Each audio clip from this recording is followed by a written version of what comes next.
ലാൽസലാം വിസ്മയ മോഹൻലാൽ നായികയെത്തിയ തുടക്കം എന്ന ചിത്രത്തിൻ്റെ 18-ാം ദിനത്തെ കളക്ഷൻ റിപ്പോർട്ടുകളുമായി വരാൻ ചാനൽ സബ്സ്ക്രൈബ് ചെയ്യുന്ന കാര്യം പരിഗണിക്കണം. ഏകദേശം അവസാന ലാപ്പിലേക്കുള്ള സിനിമയുടെ ഓട്ടമാണ്. എന്തായാലും 31 വരെ സിനിമ തിയേറ്ററുകൾ ഉണ്ടാകും. 50 കോടിയിലേക്ക് എത്തുമെന്നുള്ള പ്രതീക്ഷയുമാണ്. ഇവിടെ ഇന്നലത്തെ കളക്ഷനിലേക്ക് പോവുകയാണെങ്കിൽ ഇന്നലെ പ്രതീക്ഷിച്ചതിനൊക്കെ ഒരുപാട് മുകളിലേക്കുള്ള കളക്ഷനാണ് ഞായറാഴ്ച കണ്ടത്. ഏകദേശം 45 ലക്ഷം രൂപയ്ക്ക് അടുത്താണ് സിനിമയുടെ കളക്ഷൻ വന്നത്. കഴിഞ്ഞ ഏതാനും ദിവസങ്ങളിൽ 25-30 ലക്ഷം രൂപയുടെ അടുത്തായിരുന്നു കളക്ഷനെങ്കിൽ അതിൻ്റെ മുകളിലേക്ക് പോകുന്ന ഒരു സൂപ്പർ സൺഡേ ആയി പോയി എന്നുള്ളതാണ് എടുത്തു പറയാനുള്ളത്. ഏകദേശം 17,000-നും മുകളിലുള്ള ടിക്കറ്റുകൾ വിറ്റുപോയെന്ന് ട്രാക്കേഴ്സ് വിലയിരുത്തപ്പെടുന്നു. തിയേറ്റർ ഒക്യുപ്പൻസിയായി 37% ഒക്യുപ്പൻസി ഉണ്ടാവുകയും ചെയ്തു. ഇതിനോടകം തന്നെ കേരള ബോക്സ് ഓഫീസിൽ നിന്ന് 25 കോടിയോളമാണ് സിനിമ നേടിയിരിക്കുന്നത്. വേൾഡ് വൈഡ് ആയിട്ട് സിനിമ 45 കോടി ടച്ച് ചെയ്യുന്നു എന്നുള്ളതാണ്.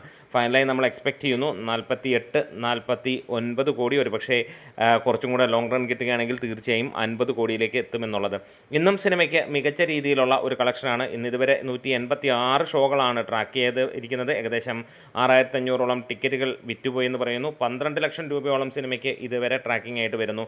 അതായത് കഴിഞ്ഞ വെള്ളി വ്യാഴം ദിനങ്ങളിലേക്ക് സമാനമായ രീതിയിലേക്കുള്ള കളക്ഷൻ എത്തിപ്പെടുമെന്നുള്ള പ്രതീക്ഷിക്കുന്നത്. സാധാരണ ഏത് സിനിമയ്ക്കും ഒരു ഇടിവുണ്ടാകുന്ന സമയമാണ് മൂന്നാമത്തെ തിങ്കളാഴ്ച മുതലുള്ള ദിവസങ്ങൾ. പക്ഷേ ഇവിടെ ഈ ഒരു സിനിമ ആദ്യം കണ്ടതുപോലെ തന്നെ ഉയരുന്ന ഒരു കാഴ്ച തന്നെയാണ് കാത്തിരിക്കുന്നത്.